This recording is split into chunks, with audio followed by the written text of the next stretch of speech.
እግዚአብሔር የሚወዱትን ሰዎች ይሰማቸዋል። ራሴንም እገልጥለታለሁ አለ ጌታ ኢየሱስ። ለሚወደኝ ሰው ራሴን እገልጥለታለሁ። እግዚአብሔርን ስትወደው እግዚአብሔር ራሱን ይገልጥልሃል። ስለዚህ ጸሎታችን መሆን ያለበት ምን እንደሆነ ነገራችሁ?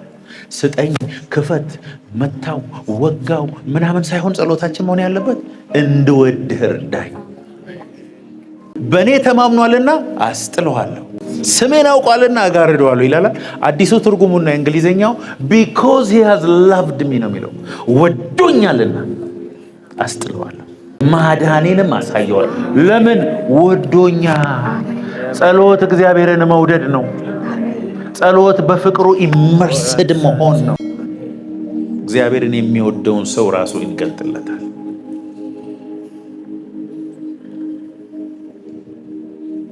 መጡና እኮ ያ ሰውዬ ጋር ይህ ሰው ምኩራብ አሰርቷል፣ ልትረዳው ይገባል።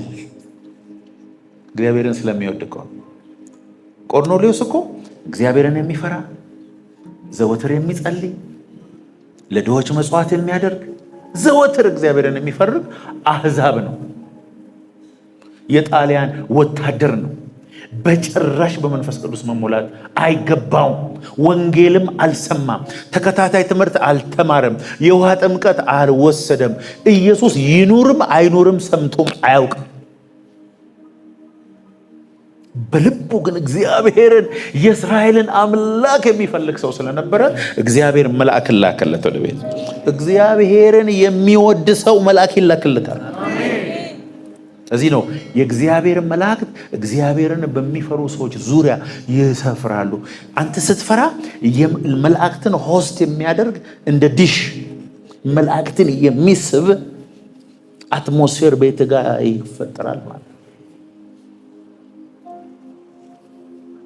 ስለ ጸሎት ስናስብ ምንድን ነው ማሰብ ያለብን? እግዚአብሔርን መውደድ። ላቭ ዩ ሎርድ። እግዚአብሔርን የሚወድ ሰው የትም ይሄድለታል። በመጋዝም ይሰነጠቅለታል፣ በዘይትም ይቀቀልለታል።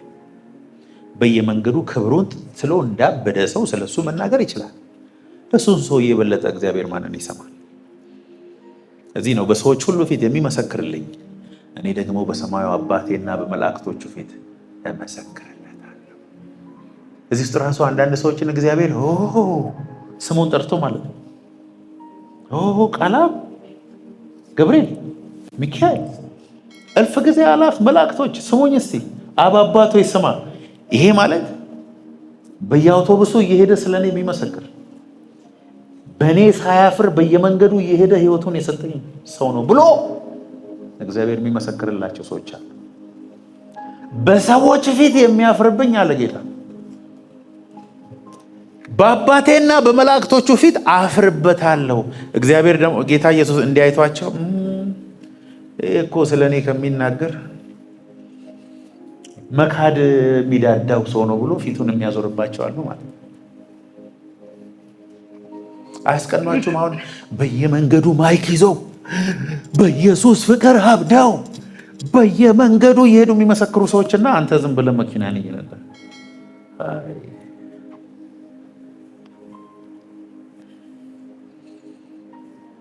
መመስከር የማይችል ሰው አለ ስለ ኢየሱስ። የተነካበት እኮ የፍቅር መጠን። ወንዶች ፍቅር ሲይዛቸው ጠዋት ያወራል፣ ማታ ያወራል፣ ቻው በስንት መከራ 18 ጊዜ ቻው ይላታል። በላሽ ሆይ፣ ጠጣሽ ሆይ፣ ወጣሽ ሆይ፣ ገባሽ ሆይ ቤት ውስጥ ያስገባ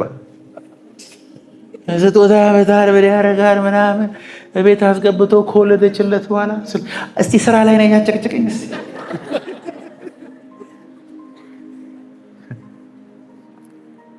ወንድሞችና የሶፍትዌር ተመሳሳይ ነው። ሶፍትዌር አይታችሁ ከሆነ 3 ወር የትራያል ፔሪድ አለው።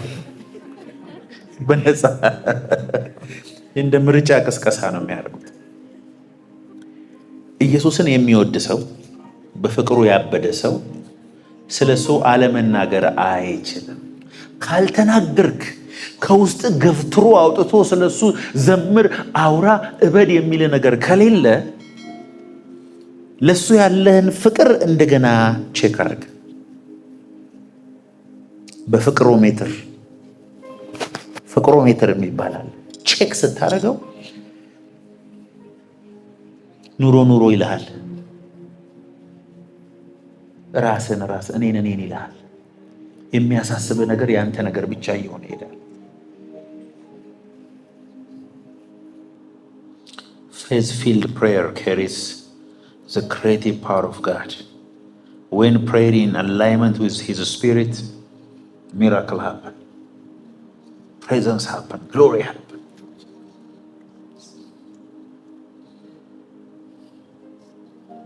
እስቲ ኤፌሶን 6:18 በልመናም ሁሉ ዘወትር በመንፈስ ጸልዩ፣ በዚህም ሐሳብ ስለ ቅዱሳን ሁሉ እየለመናችሁ በመጽናት ሁሉ ትጉ። with all prayers ሁሉንም አይነት ጸሎት ማለት ነው።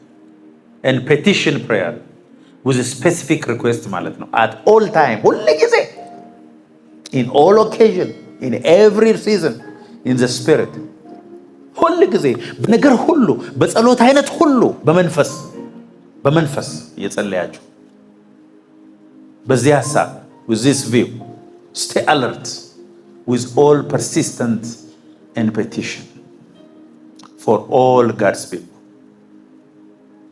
praying always with all prayer and supplication in the Spirit, and watching thereunto with all perseverance and supplication for all things. ለቅዱሳን ሁሉ ለሰው መጸለይ በጣም የሚከብደው ሰው አለ።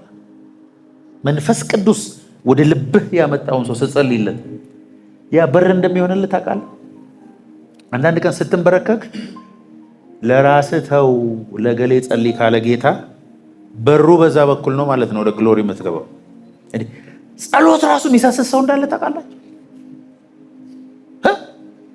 እኔ ለራሴ ነው ብዛል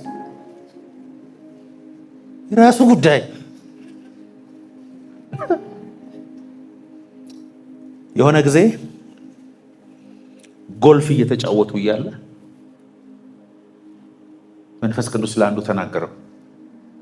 አፍሪካ ሀገር ለሄደው ወንድም ጸልዩለታለሁ ጌታ ጎልፉን አቁሟልና 16 ሰዎች ሆነው እጅ ለእጅ ተያይዘው ጸለዩለት።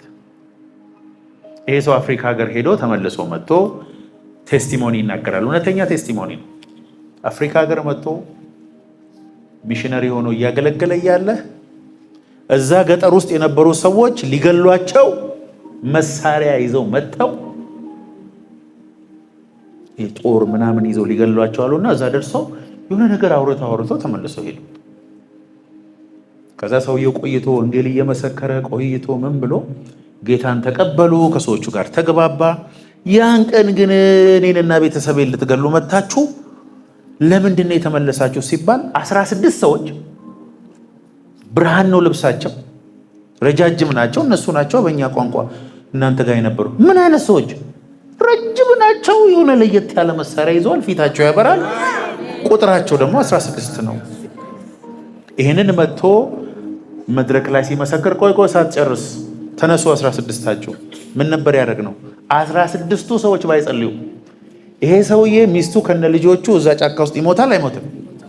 አንተም ብዙ ሰው ገለሃል። መንፈስ ቅዱስ ይመጣና ቶሎ በል ተነስ ጸልይ። አንድ ጊዜ እኔ ተማሪዎች አስጠና ነበርና አንድ መሐመድ የሚባል ልጅ ዛህራ የምትባል እናት አለችው። እሱ ልጅ አስጠናዋለሁ ተከፍሎኝ በሰዓት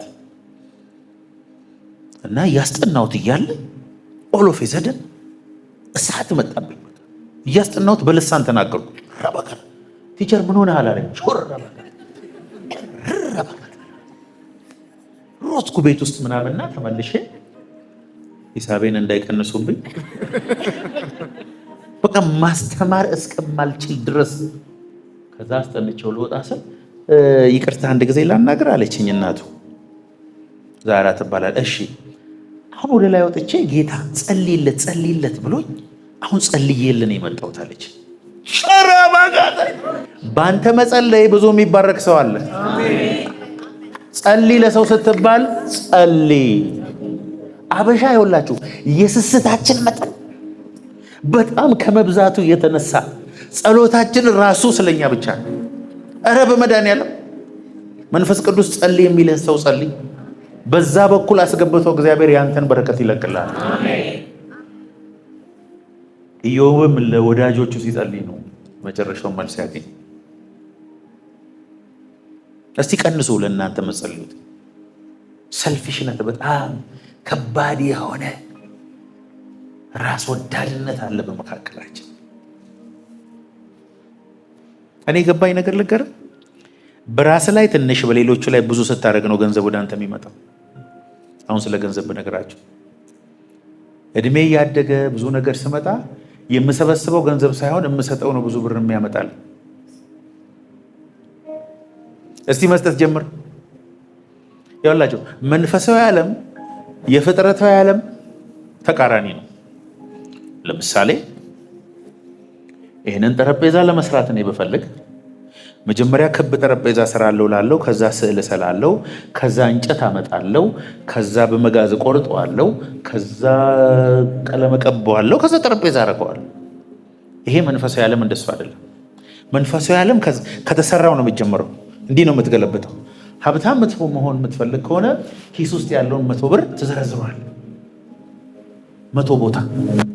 ከዛ በኋላ እግዚአብሔር ባርኮኛል ያልክ መስጠት ትጀምራል። ገንዘብ መባረክን ያውቃል። እንዳለ ቀጥታ ወደ አንተ መምጣት ይጀምራል። ለምንድን ነው ያልተባረከው ሲባል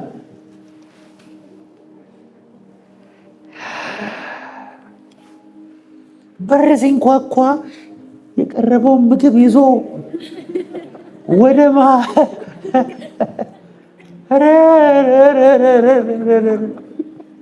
ባይ ዘ ወይ እንደሱ አይነት ቪዲዮዎችን ዩቲዩብ ላይ ምናምን የሚታዩትን ይሄ ምግብ ሲመጣ አፍሪካኖች ሲሮጡ ብታሳዩቸው አይስቁም። ምንድን ነው ባህላቸው ስላልሆነ ምን ነው አሁን ይሄ የሚያስቃችሁ ነገር? ሰውየው ምግብ ይዞ መሮጡ ምን እንደሆነ አያውቁም። ለማሳቅ ሞክሬ ነው። አይ ምግቡን እንዳይበሉበት። ለምን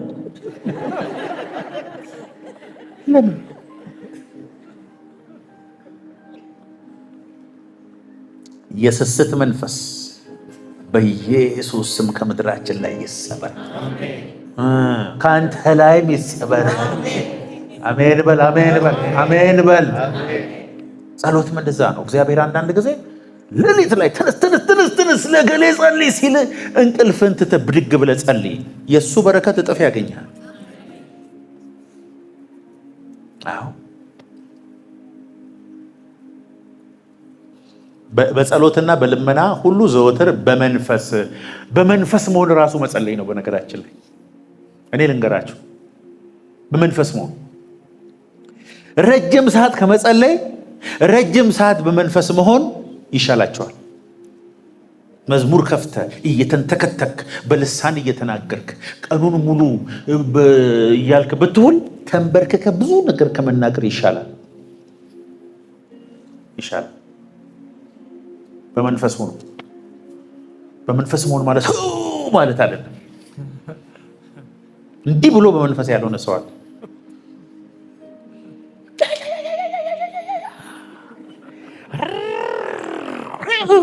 አይደለም ስፒሪት ኦን ሲሆን ከአንዳንድ አፍሪካ አገልጋዮች ጋር መጸለይ አትችሉም እኮ በነገራችን።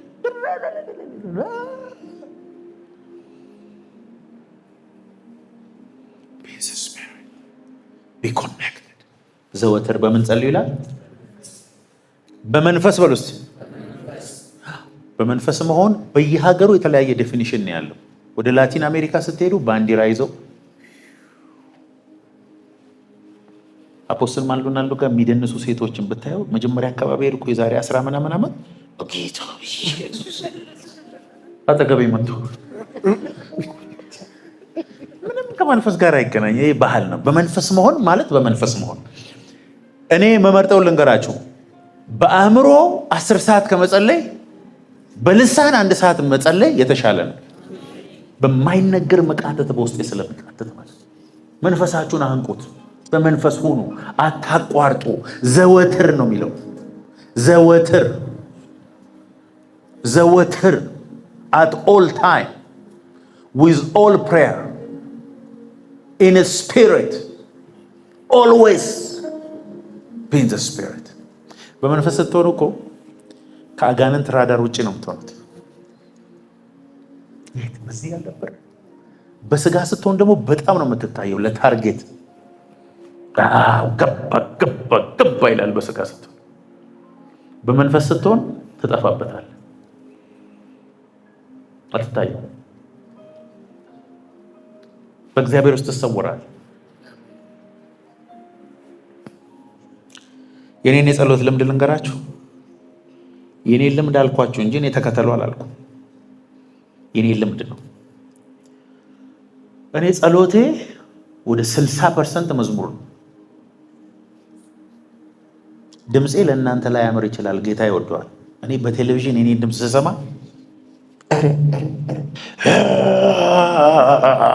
ነው የሚለው፣ ጌታ ግን ይወደዋል ድምፄ።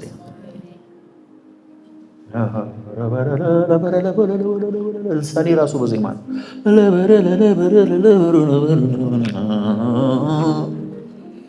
በሪትም ነው እኔ የምጸልየው። አካሄዴ ራሱ ሪትም ነው። ቤት ውስጥ ወይ በሆዴ ለጥበየተኝ ይችላል። እምቢ ሲላችሁ ሲደርቅባችሁ ጸሎታችሁን በዜማ አሉት። ጌታ ሆይ ያንን ጉዳይ ነግሬ ነበር፣ እንዴት ሆነ በዘምር። በቃ መንፈስህ እንደ ፓራሹት ነው፣ እየተከፈተ ነው የሚሄደው። ከዛ የእግዚአብሔር ፕሬዘንስ ቅባቱ ሲመጣ እኔ ማቀበም እንደሆነ ልንገራቸው፣ መቋቋም የማልችለው ሰላም፣ ደስ የሚል ነገር ያገኘኛል ማለት። ከዛ በኋላ ነው where is the devil now? አጋንንት ምታ የሚለኝ እኔ ባይዘይ ሲቀለኝ ደስ ሲለኝ በቃ ውስጤ በሰላም ሲሞላ ነው እንጂ ሲጫጫነኝ አይደለም። ሲጫጫነኝ እኔ ለካኩታ ምናምን አለ። አሁን ተቃራኒ ነኝ። ተመልከቱ፣ ብዙ ሰው ሲያዘጋ ምናምን ጌታ እኔ እንደሱ አይደለም። ዘምሬ በልሳን ተናግሬ ተንቀሳቅሼ። አንዳንዴ ደግሞ ይወላቸው በስጋችሁ ጀምሮ ሩጡ። ቤት ውስጥ ስሜታችሁ ይነቃቃ። መጀመሪያ ስሜት አለው ቦታ መንፈሳዊ ዓለም ላይ ይልቀቅ። ድብርት ቡናም ጠጣ፣ ችግር የለም። ከዛ በኋላ እየዘመርክ እየጸለይክ እየተናገርክ እየዘመርክ እግዚአብሔርን እያመለክ ምናምን ስትሄድ አለች የሆነች ፖይንት ወደዛኛው ሬል መመትከባበት። ከዛ በኋላ ነው መዋጋት ያለበት። ይሄንን ወታደር የነበሩ ሰዎች ያውቃሉ። ምሽጉን ከያዙ በኋላ ከፍታውን ከተቆጣጠሩ በኋላ ጠላት የትም እንደማያመልጥ ካረጋገጡ በኋላ ነው የሚተኩሱት እንጂ ከመጀመሪያው ትምሮ የሚያደርግ አንደኛ ፈሪ መሆኑ ይታወቃል፣ ሁለተኛ ጠላት የት እንዳለ ያውቃል። ለዚህ ነው ዘወትር በመንፈስ። ለእሷ ደግሞ ምን አላት? የሚሰገድለት በእውነትና እግዚአብሔር በመንፈስ ያልሆነ ጸሎት፣ በመንፈስ ያልሆነ አምልኮ፣ በመንፈስ ያልሆነ አገልግሎት አይቀበልም ማለት ነው። እግዚአብሔር መንፈስ ነው፣ የምታገለግለው በመንፈስ ነው። ብዙ ሰዎች በመንፈስና በእውነት የሚለውን መንፈስ ቅዱስን ነው። መንፈስ ቅዱስ መንፈስን ይረዳዋል፣ ግን ያንተ መንፈስ ነው እግዚአብሔርን የሚያመልክ። ብዙ መጽሐፍ ሁሉ የተጻፉ አሉ የመንፈስ ቅዱስ ፍሬዎች ተብሎ። እዛ ቦታ የመንፈስ ፍሬ ነው የሚለው። የመንፈስ ፍሬ የሚለው ስለ ሰው መንፈስ ነው። ለመንፈስ ቅዱስ መንፈስ ቅዱስ ትዕግስት ያፈራል። እንትን የምታፈራው ስጋ መንፈስ የሚለው በሰው ስላለ ሁለት ኔቸር ነው የሚናገረው። ማርቆስ 11:24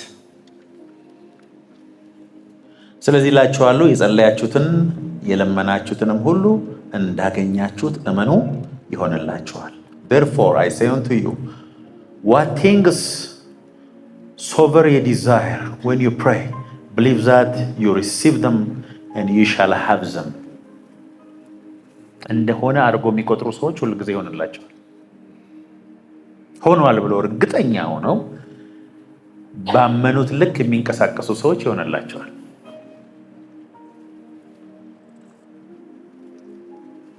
ብዙ ሰዎች የእግዚአብሔርን ስራ መስራት የሚፈልጉት ሁሉ ነገር ከተሟላላቸው በኋላ ነው። እንደሱ አይነት እምነት የለም። ለሱ እምነት አያስፈልግም። ከቤታችሁ እዚህ ለመምጣት ምንም እምነት አያስፈልጋችሁ። ተነስቶ መምጣት ብቻ ነው የሚያስፈልጋችሁ። የጸለያችሁትን ነገር ግን እንደተቀበላችሁ አድርጋችሁ ስትቆጥሩ ከድርጊታችሁ ያስታውቃል። እሺ የሆነ ሰው 20 ሺህ ብር ተከራይቶ ቤት ይኖራል። 20 ሺህ ብር ነው የሚኖረው። 20 ሺህ ብር እንደምንም ደሞዝ እየሰራ በዛ በዚህ አድርጎ እየከፈለ ነው እንበል እና የሚቀጥለውን የሚከፍለውን አጣ የለውም እና ለአከራዩ ጠየቀው፣ እባክህን ይሄኛው ወር ከበደኝ፣ የሚቀጥለውን 40 አድርጌ ስለምከፍለ ይሄኛውን ወር ታገሰኛልና አለፈው። እሺ ብሎት የሚቀጥለውን ወር ደረሰበት፣ ብሩን የለውም። ከዛ ሰውየው መጥቶ ሲያንኳኳው ወይኔ ጌታ፣ ኧረ ጌታ ሆይ ምን ይሻለኛል? እኔ ብር የለኝም፣ ምን ላድርግ? በቆራሌው ልሽጥ እንዴ? ምን ላድርግ እያለ እየተጨነቀ ነው እንበል። ከዛ ሰውየው ሲያንኳኳ በትህትና ነው ሰውየው የሚያናግረው አይደለም። ይኸውልህ ምናምን እያለ ስልክ ተደወለለት ከአሜሪካ። በጣም የሚወደው አጎት። እንዴት ነህ? ሰላም ነው ወይ? እግዚአብሔር ይመስገን ደህና ነኝ። ዝም ብዬ አንድ 500 ሺህ ብር ለጊዜው፣ ሌላ ጊዜ ጨምርልሃለሁ፣ አካውንት ላይ አሁን አስገብቻለሁ ሲለው ሰውየው እዛው ቆሟል። አነጋገሩ እንዴት ነው የሚሆነው? ሰውየው ሲወራ እስቲ ተረጋጋ። ትህትና ወዲያው ነው የሚለቀው። ይኸውልህ የአንድ ወር አይደለም የዓመት እከፍልሃለሁ፣ ስነ ስርዓት ያዝ ይላል አይልም? ብሩን ተቀብሏል። አካውንቱ ላይ ሄዶ አይቷል። ሄዶ ባንክ ቼክ አድርጓል። ያመነው ማንን ነው? ያጎቱን ቃል ነው። ካጎት ቃል አይበልጥም የእግዚአብሔር ቃል። አንተ አልገባህም? እምነት ማለት ምን መሰለህ? ጸልየህ ስትወጣ እንደሆነ አምነ በዛ ልክ አክት ማድረግ ሲጀምር እግዚአብሔር ያን ጊዜ በሱ ላይ መደገፍህን አይቶ እሱን ተማምነ እርምጃ እንደወሰድክ አይቶ አንተን መባረክ ይጀምራል። እግዚአብሔር የሚያምኑ ሰዎች በምንድን ነው የሚበልጧቸው? በሚወስዱት አክሽን። የለመንከውን ሁሉ እኮ አይደለም፣ ውስጥ መጥቶ ቅር ብሎ ያመንከውን ነገር እርምጃ ስትወስድ ይሄ ነው። አናኑን እኮ እግዚአብሔር አሜሪካ እልክሃለሁ፣ የአሜሪካ ባንዲራ ሁሉ እያየ እያደረ ፓስፖርት የለው። አንዱ ባለፈው እዚህ ቅዳሜ ጸልይልኝ እግዚአብሔር ሰው ሊሄድ ነው አሜሪካ፣ በዚህ 15 ቀን አምኛለሁ ሄዳለሁ አለ። ፓስፖርት አለ አልኩ፣ የለኝም። አትሄድም። ይሄ እምነት አይባልም። ተነጥቆ ማገልገል ከሆነ እኔ ለምን እጸልይለታለሁ? እኔ ያልደረስኩበትን እጸልያለሁ። የተቀበልከውን እየጸለይከውን እንደተቀበልክ ማመን ገብቷቸዋል። አሜን።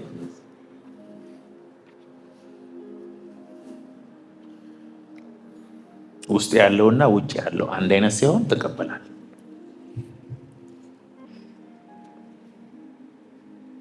ሮሜ 12:12 በተስፋ ደስ ይበላችሁ፣ በመከራ ታገሱ፣ በጸሎት ጽኑ። rejoice in hope, patient in tribulation, continuing in instant in prayer, devote to prayer, continually seeking wisdom, guidance and strength. የማያቋርጥ በተስፋ ደስ ይበላችሁ፣ በመከራ ጽኑ፣ አትደንግጡ፣ አትረበሹ። በጸሎት ግን ኮንቲኒየስ ሳታቋርጡ ጸልዩ። ስትቀመጡ፣ ስትነሱ፣ ስትሄዱ፣ ስትበሉ፣ ስትጠጡ፣ ስትተኙ ጸልዩ ማለት ነው። በጸሎት መንፈስ ሁኑ። ለአንድ ቀን ኖርማል ነህ፣ 10 ቀን ኖርማል ነህ፣ 21 ቀን ላይ የሆነ ነገር እየሆንክ ነው። ከወር በኋላ ሌላ ሰው ሆነሃል። ከ6 ወር በኋላ በምድር ላይ ካሉ ሰዎች ከፍ ያለውን ፖዚሽን ትይዛለህ። በመንፈስ ከፍ እያልክ ነው የምትሄደው። ከፍ እያልክ ነው የምትሄደው። ጸሎት እያበዛ ስትሄድ እንደ እግዚአብሔር ቃል የሆነ ጸሎት፣ በመንፈስ የሆነ ጸሎት፣ እንደ እግዚአብሔር ሐሳብ የሆነ ጸሎት ነው እያወሩ ያለሁት።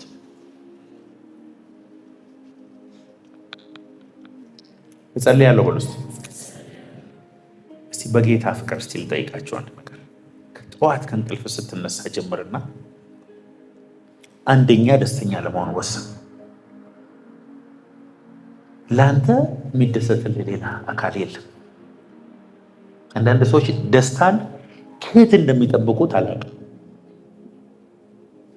የሆነ ሰው መጥቶ እንዲያስደስታቸው ይጠብቃሉ። ለመደሰት ፕሮግራም ያላቸው ሰዎች አሉ። እግዚአብሔር ይሄን ሲሰጠኝ፣ እግዚአብሔር ያን ሲያደርግልኝ ያን ጊዜ ወደፊት እደሰታለሁ ብሎ ለደስታ ቀጠሮ ያላቸው ሰዎች እንዳሉ ታውቃላችሁ። ሳይደሰቱ ነው እድሜያቸው የሚያልቀው። እኔ መደሰት ነው የምፈልግ። መቼ? አሁን እግዚአብሔር የሰጠኝ አሁን ብቻ። ጠዋት ስትነሳ እስቲ ሃሌሉያ ጌታ ሆይ። አሁን ተኝተን ስንነሳ ብዙ ሚሊዮን ሰዎች እዛው አልጋ ላይ ቀርተዋል። እኔ ግን ተነሳው፣ እግሬ ይሰራል፣ እጄ ይሰራል። ቴንኪው አሜን በለ። አንድ አይንህን አውጣና 10 ሚሊዮን ብር ልክፈል ብል ትሰጠኛለህ? ስለዚህ ከ10 ሚሊዮን ይበልጣል ማለት ነው አንድ አይን። ስለዚህ አመስግና ለአንድ አይን። እውነት ውሸት? እግርን ልቁረጥና 100 ሚሊዮን ብር ልስጥ ትሰጠኛለህ? ከ100 ሚሊዮን ብር የበለጠ እንዴ? ጥርስ እኮ ስታስነቅል አንዱ ስንት ነው? ወደ 40 ሺህ ብር ነው ያሉት። እስቲ 40 ሺህ ሲባዛ በ32 ስንት ሚሊዮን ብር ይዘህ ሳቅ እንጂ ሳስቅበት። እዚህ ውስጥ እኮ ይኸውልህ ስንት ሚሊዮን ጥርስ አለ። አንተ ያለህን ስጠኝና ያለኝን ንብረት ሁሉ ውሰድ፣ የኔን በሽታ ውሰድልኝ የሚሉ በሚሊዮን የሚቆጠሩ ሰዎች ሆስፒታል አሉ።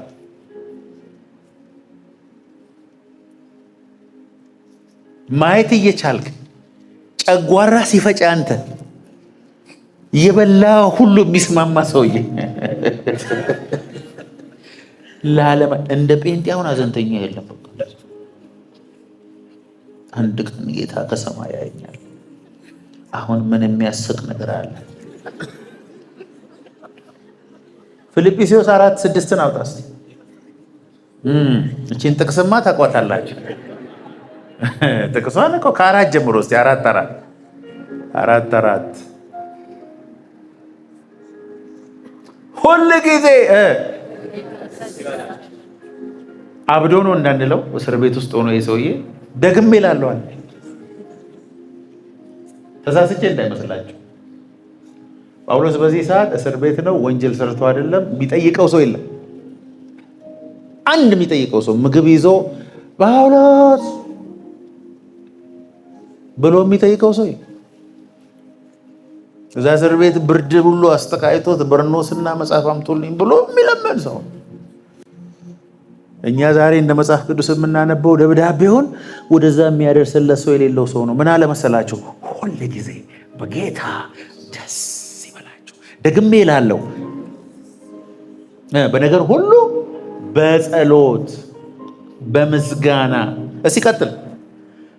ጌታ ቅርብ ነው። በነገር ሁሉ በጸሎትና በምልጃ ከምስጋና ጋር በእግዚአብሔር ዘንድ ልመናችሁን አስታውቁ እንጂ በአንዳች አእምሮን ሁሉ የሚያልፍ እግዚአብሔር ሰላም ልባችሁንና ሀሳባችሁን በክርስቶስ ኢየሱስ ይጠብቃል። The peace that surpasses all understanding shall keep your heart and mind through Jesus Christ. እስር ቤት ሆኖ ደስታ ማግኘት ይቻላል?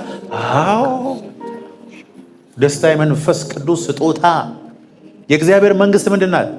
የእግዚአብሔር መንግስት ጽድቅና ሰላም በመንፈስ ቅዱስ የሆነ ደስታ። ይህንን የሚጽፈላችሁ ሰውዬ ምን እንደሆነ ለቃ በመገረፍ አብዝቼ በመጾም አብዝቼ አይሁድ ሊገሉኝ 5 ጊዜ 39 ጊዜ ሞተ ተብሎ በበትር 3 ጊዜ ተመታው። በወንበዴ ፍርሃት፣ በረሃብ፣ በቸነፈር፣ በጭንቀት ብዙ ጊዜ በስደት ሆንኩኝ የሚለው ሰውዬ ምን አለ? ሁሉ ጊዜ በጌታ ደስ ይበላችሁ። ደስተኛ ስትሆን ብቻ የሚመጡ አጋንንቶች አሉ። እስክትደሰት ቁጭ ብሏል አንተ ላይ ተጣብቆ እንደ መዥገር። መደሰት ሲጀምር ብለው የሚሄዱ መንፈስ አለ። እስቲ ሰይጣን ዛሬ ግራ አጋቡት። መዝሙር ከፍተ ቤት ምንድን ነው ደውሎ ይጠይቃል። ኧረ እዚህ ቤት ችግር ተፈጥሯል። እየተደሰተች ነው። ምን አግኝታ ነው አጣራ እሷ አይደል እንደ ግራ ይገባኝ። በጣም ደስተኛ ሆናለች። አደጋው አንዱ ሰው እንደዚህ ነው የፈረስ ፊት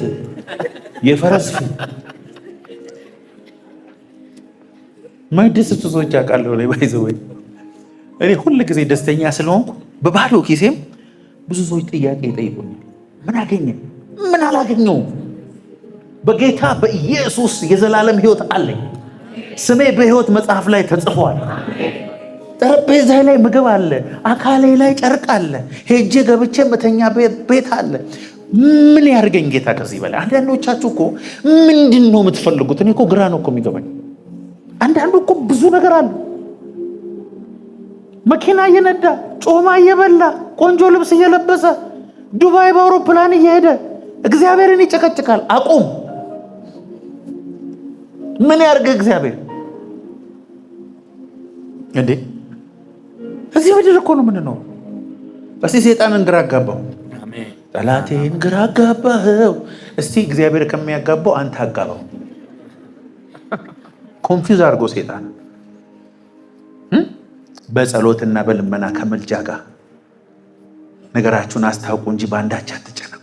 ከዛስ አእምሮን የሚያልፍ እግዚአብሔር ሰላም ልባችሁንና ሀሳባችሁን በክርስቶስ ኢየሱስ ይጠብቃል። በዓለም ላይ በተጠና ጥናት 79% የምንጨነቅበት ነገር በሕይወታችን አይሆንም። በእድሜ ዘመናችሁ ከተጨነቃችሁት ጭንቀቶች በጠቅላላ ወይ 80 ወይ 90% ወይ 100% አልሆነባችሁ።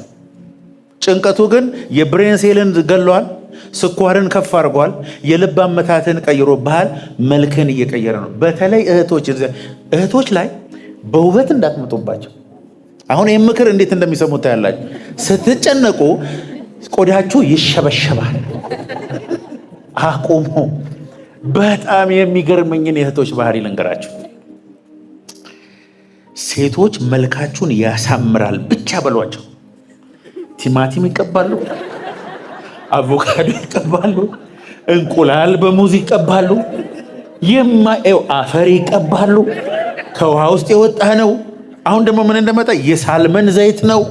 ብቻ ውበት ነው በል ብቻ። አንተ ዘይቶች አንዱም እኮ አይሰራም። ከዛስ አቤት እንደ ወንዶች ቆዳ በሆነ ቆዳቸው ሊሆን አይችልም። ያንቺ በሙዝ ተቃጥሏል፣ በቲማቲም ተቃጥሏል። ምንም አትቀበሉ። ማታ ማታ አውሬ መስላችሁ አይደል የምትተኙ? እኛ በሰላም ነው የምትተኛ። የሴቶች ፕሮዳክት አብዛኛው ውሸት ነው። በነገራችን ላይ ከሰል ይቀባሉ። እስቲ ምንድን ነው የሚቀቡት? ነገሩኝ። እንቁላል ይቀባሉ፣ ቡና። አሁን ደግሞ ቡና ተቀብተው ባልየው ሰላም ብሎ ቤት ሲገባ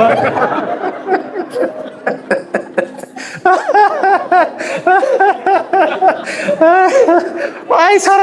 ምንም የሚሰራ የለም እኮ ውሸት ነው። ለጊዜ ይኸው ወንድሞችን እስቲ ይሄን ተቀባ ፊት ያምራል በሉ፣ ትከስራለህ። እንደስ የሚገዛ የለም።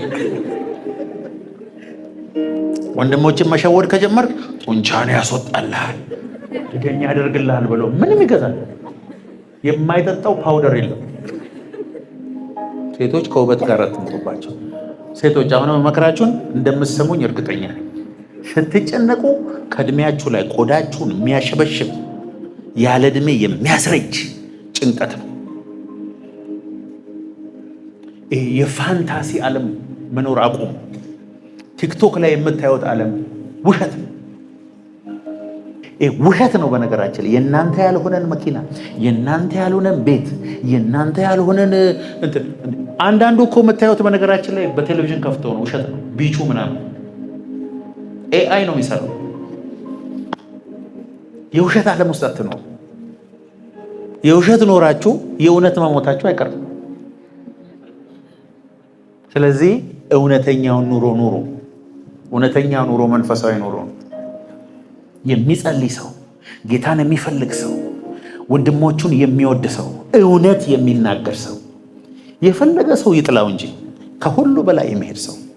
በነገራችን ላይ ስለ እናንተ እየተከታተሉ ስማችሁን የሚያጠፉ ሰዎች በገዛ አፋቸው እናንተ ከነሱ በላይ መሆናችሁን ተናግረዋል።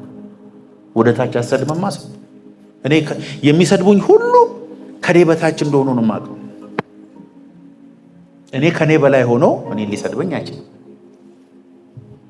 ሮድኒ ሃዋርድ አሁን ተነስቶ አንተ ታምራት እኔ ብርሃን ይለኛል።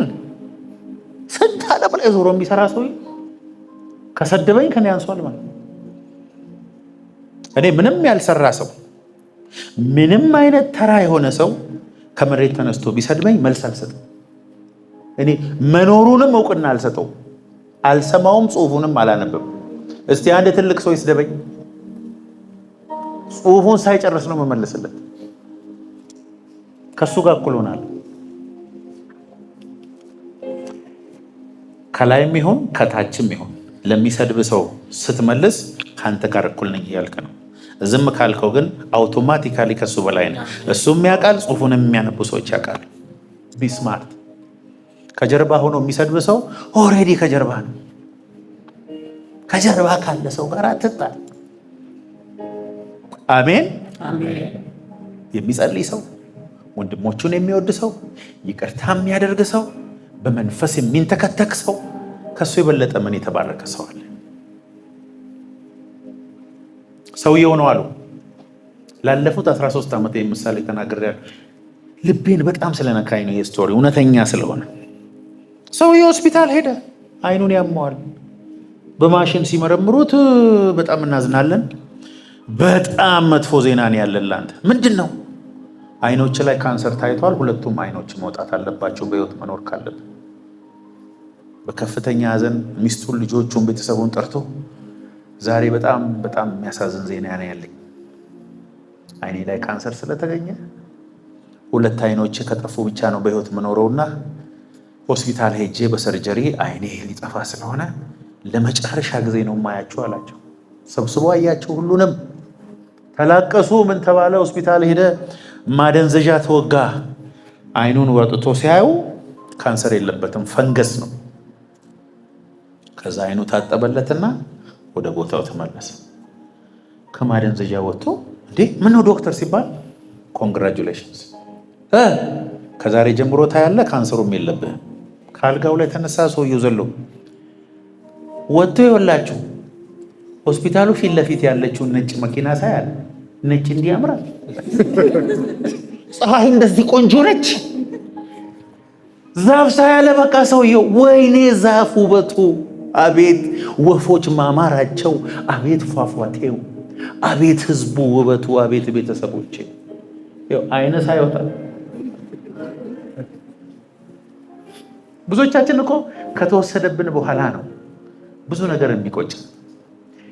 የአሁኑን መልካችሁን ከ10 ዓመት በኋላ ይህንን መልክ ይሰጥሃል ቢባል ስንት ሚሊዮን ትከፍላለህ ለዚህ መልክ? አሁን ለማትፈልገው መልክ ከ10 ዓመት በኋላ ይሄን መልክ ደግመህ ልታገኘው አትችልም። ሌላ ነው መልክ። እኔ የዛሬ ከ10 ዓመት በፊት የነበረኝ መልኬን ሳየው እንባዬ ሁሉ ይመጣል። ወደፊት 10 ዓመት በኋላ ደግሞ ይሄኛው ራሱ ያምረኛል። ለምን ከ10 ዓመት በኋላ ወደ ኋላ ከምትመኝ አሁን ለምን ኢንጆይ አታረጉ? አሁን እግር ይራመድ የለም። የሆነ ቀን እኮ ልጆች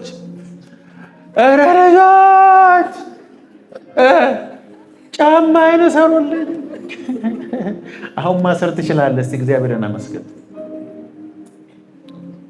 ምግብ መብላት ትችላለህ። እግዚአብሔርን አመስግን።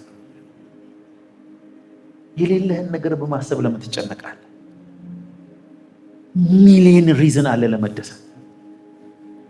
መደሰት ካቃተ እስር ቤት ሂድና አንተ የሰራኸውን ወንጀል ራሱ ሰርቶ የታሰሩ ብዙ ሰዎች አሉ። አንተ ውጭ ነህ። ከአንተ ያነሰ ጥፋት አጥፍተው በእስር ቤት ያሉ ብዙ ሰዎች አሉ። አንተ የታመምከው ህመም ፓራላይዝ አድርጓቸው ሆስፒታል በግሉኮስ የተኙ ብዙ ሰዎች አሉ። ስለዚህ በመንፈስ መሆን መደሰት ከበቂ በላይ ምክንያት አለ። ራስን ከሰዎች ጋር አታወዳደር። ያለህ ነገር ከበቂ በላይ። በነገር ሁሉ አመሰግናለሁ በሉስ። በነገር ሁሉ አመሰግናለሁ። ለካስ አመሰግን የሚከፈቱ በሮች አሉ። በምስጋና ወደ አደባባዮች እገባለሁ ነው። እግዚአብሔር ሆይ አመሰግናለሁ። በጣም ነው ማመሰግነ ጌታ ሆይ እኔን ውዳቄውን ዓለም ከመፈጠሩ በፊት አይታ ዳንከኝ። አመሰግናለሁ። ቢሆንልኝም አመሰግናለሁ፣ ሳይሆንልኝም አመሰግናለሁ። የኔ አምልኮ፣ የኔ ጸሎት፣ የኔ ካንተ ጋር ያለኝ ህብረት ከሚኖረኝ ነገር ጋር ከፍ ዝቅ የሚል አይደለም። አመሰግናለሁ። መዝሙር ላይ የምንለውን በሪል ላይፍ እናድርገው። አመሰግናለሁ። እስቲ ምስጋና መንፈሳዊ ይኸውላችሁ፣ መንግስተ ሰማያት ስንሄድ ከጌታ ጋር ስንኖር ከማናቋርጣቸው ነገሮች አንዱ ምስጋና ነው። ስለዚህ እግዚአብሔር በልጆቹ ምስጋና ውስጥ ያድራል ይላል። God dwells in the praise of his people። እግዚአብሔር ማደሪያው ምስጋና ነው። if you want to host the presence of the Lord እግዚአብሔርን ማመስገን ጀምር። ቤታችሁ የምስጋና ቤት ይሁን። ኮምፕሌነር አትሆን። በነገር ሁሉ በጣም የሚያጉረመርሙ ሰዎች አሉ። እንትን አልሆነልኝም፣ የማይሆንልህን ነገር ነው እያበዛ የምትሄደው። በአመሰገንክ ቁጥር ደግሞ የምታመሰግንበትን ነገር ነው እያበዛ የምትሄደው። የስፒሪቹዋል እኮ ነገር እኮ በባዶ ኪስ ምንም ሳይኖር ሁሉን ነገር እንዳለው ሰው ሆነስ ፌክ ኢት አንቲል ዩ ሜክ ኢት ይባላል። ይሄ ፌክ አይደለም፣ ሪል ነው። ቤታንፎ የዛሬ 10 ዓመት ምን አለ አንተ? ጌታንና ስምህን ያለ ጌታን ብቻ ነው ያለ። በሽጉጥ ሰውየውን ህይወትን ወይስ ገንዘብህን አለ your life or your money የሚል አይታችኋል። I gave my life to Christ። ህይወቴን ለጌታ ሰጥቼዋለሁ፣ ገንዘብ ደግሞ የለኝም አለው ለሌባ። ዛሬ እናንተ ያላችሁን ነገር በጠቅላላ እኮ ከዛሬ 10-15 ዓመት በፊት እኮ ምንም የላችሁ። ምንም ፎቶአችሁ አሁን ቢወጣ ያንዳንዶቻችሁ አቤት አቤት አቤት አቤት አቤት አቤት አቤት አቤት። አንዳንዱ በአርኪኦሎጂ የተገኘ ነው የሚመስለው። ተቆፍሮ ከአፈር ውስጥ የወጣ የሆነ ቡላ የመሰለ የፎቶ አነሳሳችሁ ራሱ እንዲያበባ ይዛል። ያ ዘመን አልፎ በጋዜጣ የተለበደ ቤት ውስጥ እንዳልነው ጋዜጣውን እያነበብክ እንዳልሳቅ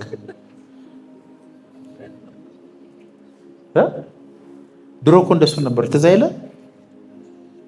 እና የሰው ቤት ስትሄድ መጀመሪያ ወደ ጋዜጣው ሄደ ግጥም ነው የምታነበው። ከዛ ውስጥ እግዚአብሔር አንስቶ አንዳንዱ እኮ ማብራት ራሱ ያየው ከስንት እድሜው ስንት ከሆነ በኋላ ነው ጫማ ሁሉ ያደረገው እዚህ ውስጥ። ዛሬ የሚያጉረመርሙ 6 ዓመቱ ላይ ጫማ ያደረገ አይጠፋም። እስቲ ካለ በታማኝነት እጁን ያንስ።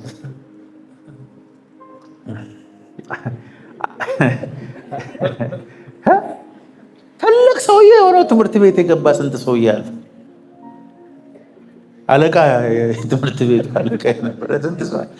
እግዚአብሔር ከስንት ነገር ከስንት ጉድ አውጥቶ ሰው አድርጎ ዛሬ ትበላለህ፣ ትጠጣለህ፣ ትጨነቃለህ። ዛሬ ያ ዘመንም አልፋል። እንኳን አሁን ራሳቸውን ከሌሎች ጋር አታወዳዱ። አብዛኛው ራሳቸውን የሚያጠፉ ሰዎች ሄዳችሁ ብታየው ራሳቸውን ከማጥፋታቸው በፊት ቲክቶክ ላይ እየሳቁና እየደነሱ የነበሩ ናቸው። በሱ አይደለም ዲፕሬሽኑ፣ ጭንቀቱ፣ ተስፋ መቁረጡ ከሱ ጋር የተገናኘ አይደለም። ደስታ ነው ሰው የሚፈልገው። ደስታ በመንፈስ ቅዱስ ተሰጥተዋል። ሌላው እንዲጨመርልህ የምትፈልግ ከሆነ እግዚአብሔር መጀመሪያ በሰጠው ተደሰት ይላል። እኔ አሁን ከሁለቱ ልጆቼ ለትንሹ ስሰጥ የሆነ ነገር ሳደርግለት የበለጠ ስጦ ይለኝ። ኦ ቴንክ ዩ ዳድ፣ ኦ ማይ ጋድ። ከፈረንጆች ጋር ምግብ በልታችሁ ታውቃላችሁ እንዴ? ምግቡን ድጋሚ ተቀምሰዋል ያደርጉና ሲቀምሱት ኦ ማይ ጋድ።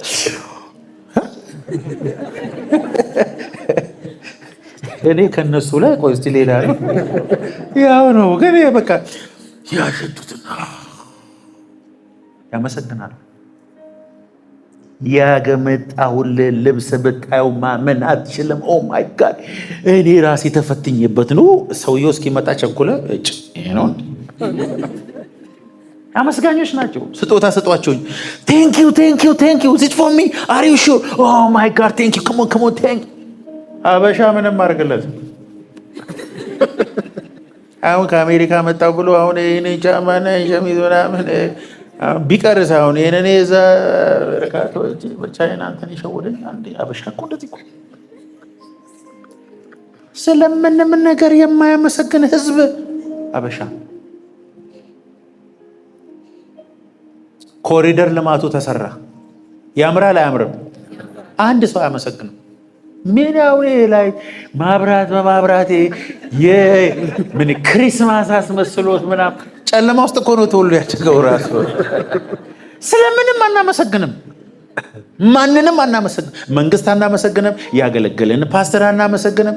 አሁን የፊታችን ሐሙስ በአሜሪካ፣ በአውሮፓ፣ በላቲን አሜሪካ ታንክስ ጊቪንግ ነው።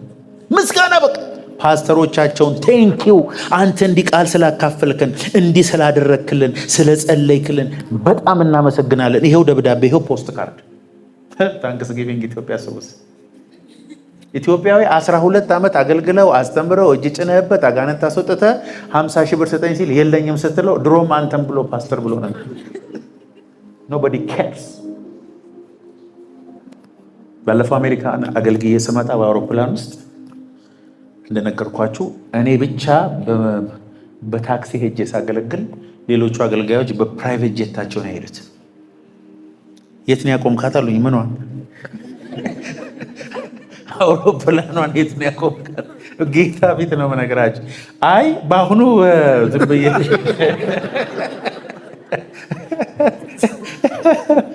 ሳቄ እየመጣ በአሁኑ በእንትን የመጣሁት በኮሜርሻል ነው የመጣሁት አልኳቸው። እና አገልጋዮቻቸው ህዝቡ እንዴት እንደሚያመሰግኗቸው፣ እንዴት እንደሚያደርጉላቸው፣ እንዴት እንደሚጸልዩላቸው አይቼ ስመጣ እግዚአብሔር ሆይ ግን እኔ አንድ ጥያቄ አለኝ። በነጩ ዙፋን ፊት ስንቆም አሁን እኔና እገሌ እገሌ እገሌ እገሌ እኩል የምትፈርድ ከሆነ ፌር አይደለም። አበሻ የሚሳደበው ስድብ ራሱ አይነቱ ለዘላለም አገልጋይ እኮ አይደለም። ከኢትዮጵያ ወጥተህ ሱዳን እንድትኖር የሚያደርገው የስድብ መዓት፣ የማዋረድ መዓት።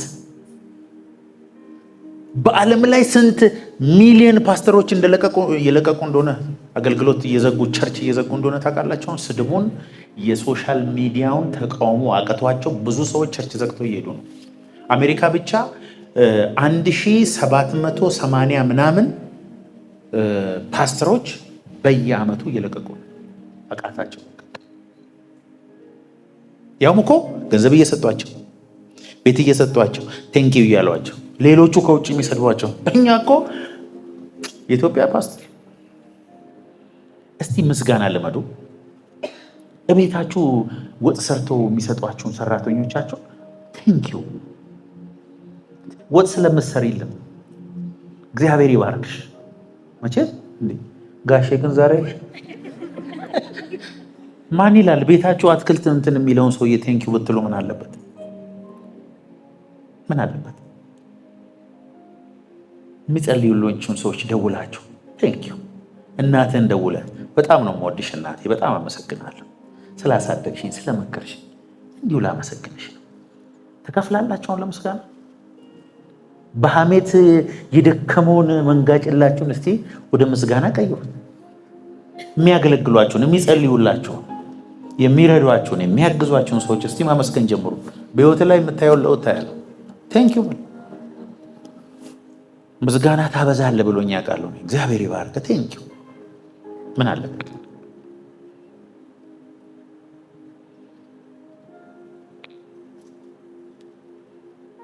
ራይድ እዚህ ይዞ የመጣህን ሰው በጣም አመሰግናለሁ እግዚአብሔር ይባርክ ብትሉት ምን ችግር አለ?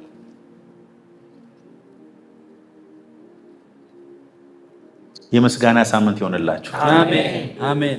እግዚአብሔር በምስጋና በኩል የሚመጣውን በረከት ያምጣላችሁ። አሜን። የሆነ ጊዜ አሜሪካ ከአንድ ጓደኛዬ ጋር እንዲህ ወክ እያደረግን ነው። እባክሽን እንዲህ አይነት ቦታ የት ነው እየጠየኳት፣ አንዳንድ ሰው ይኸውልህ በዚህ ትገባለህ፣ አዎ፣ ከዛ በቀኝ ትገባለህ፣ ከዛ እንደዚህ ታጥፈ በዚህ ትሄዳለህ አለችኝ። እሺ ብዬ ሄድኩ። ዩ አር ዌልካም አለች። ምንድን ነው አልኩት። ኧረ ቴንኪው አለ። ቴንኪው ባህሌ አይደለማ፣ ምስጋና የለም ሲስተሜ ውስጥ ነኝ። ሴትዮዋን ስራ አሰርቶ መሄድ ብቻ ነው። ቴንኪው ይባላል። ሌላ ሀገር የሆነ ነገር አድርገህ ቴንኪው አላልክም ማለት ሻይ ውስጥ ዝንብ ገብቶ ይሆን ብሎ ነው የሚጠራጠረው ሰው። አበሻ ቴንኪው አለ። እግዚአብሔርንም ነው ማያመሰግነው። የምስጋና በዓል ኢትዮጵያ ውስጥ የተለመደው ዲቪ ሲወጣልህ፣ ልጆች ማትሪክ ሲያልፉ፣ ደሞዝ ሲጨመርልህ ትክክለኛ ምስጋና አይደለም። ጠዋት ከእንቅልፍ ስትነሳ እግዚአብሔር ሆይ አመሰግንሃለሁ። እችን ብቻ ብያችሁ ልጨርስ። ቾ የሚባሉ በዓለም ላይ የእሳቸው አይነት ሰው ነው። እንጃ ዓለም ከተፈጠረች ጀምሮ 10 ሰዎች ቢጠሩ ምናልባት አንዱ እሳቸው ይሆናሉ ብዬ አምናለሁ። ፓስተር ቾ ዓለም ከተፈጠረ ጀምሮ ነው እግዚአብሔር ሰው፣ ያውን በጨለማው ዘመን ዓለምን እንዲሸክ ያደረጉ እግዚአብሔር ሰው ናቸው። እና የሆነ ኢንተርቪያቸው ላይ ባለቤታቸውና እሳቸው ተጠየቁ። ከዓለም ሁሉ የተለየ በረከት እናንተ ጋር አለ። ህዝብ ይጎርፍ። ከዓለም ትልቁን ቸርች የከፈታችሁት እናንተ ናቸው። የተባረካችሁ ናችሁ። ምንድን ነው ሚስጥሩ ሲባል እኛ መጀመሪያ ጠዋት እግዚአብሔርን አመስግነን ነው የምንጀምረው አለ። ወደ ቤታችን ስንገባ የመጀመሪያ የምናደርገው እግራችንን ሳንታጠብ ምስጋና ነው። እና በቃ የሆነው ሚስጥራችን። ባለማመስገን የሚቀርብ ብዙ ነገር አለ በሉት ከጎናቸው ያለው። ቴንኪው ማለት ምን ችግር አለው? እኔ ዛሬ አሁን ባለቤቴን ገብቼ አስጎደጎድባት ቴንኪው ምን ነው ምን ተገኘ? አይ አሁን በሚስቶቻችሁን ሄዳችሁ በጣም ነው ማመሰገነሽ ብትል ምን አጥፍቶ የሆነ ነገርማ አጥፍቷል ማለት ነው። ትጠራጠራለች። እግዚአብሔርን እናመስግን። በእውነት ባለዕዳዎች ነን በእግዚአብሔር። አንዳንድ ሰዎች እኮ ጫማ ገዝተው ያመሰግናሉ። ምግብ ላይ ራሱ እኮ አንዳንድ ሰው ጌታ በጌታ በኢየሱስ ስም እንበላዋለን። ስለምንበላው ምግብ ብናመሰግን፣ ስለለበስነው ልብስ ብናመሰግን፣ ስለ ልጆቻችን ብናመሰግን፣ ስላልሆነልን ነገር ብናመሰግን፣ ስለዘገየብን ነገር ብናመሰግን፣ ከጠበቅከው በላይ ብዙ ነገር በሕይወት ይመጣል። እስቲ ስጠው ለሆነ ሰው የሆነ ሰው ቴንኪው አይደለም የሚቀጥለውን ለመስጠት ራሱ እኮ ይደብራል። ስለዚህ ዶርዌይ ነው ብዙ ነገር ከእግዚአብሔር ወደ አንተ እንዲመጣ መንገድ ነው ማለት ነው። ቴንኪው እንባ እየፈሰሰ እግዚአብሔርን መንገድ ላይ ብታመሰግነው ምን አለ? ተንከባለ ብታመሰግነው ምን አለ? ውለታ በእኔ ብዙ ነው ጌታ ሆይ መሸከም አልቻልኩም ብለህ እሪ ያልክ እያለቀስክ እግዚአብሔርን ብታመሰግን ምን አለ? ትሞታለህ። ውለታው አለብህ። በሳምባ ውስጥ ያለ አየር እንኳን የጌታ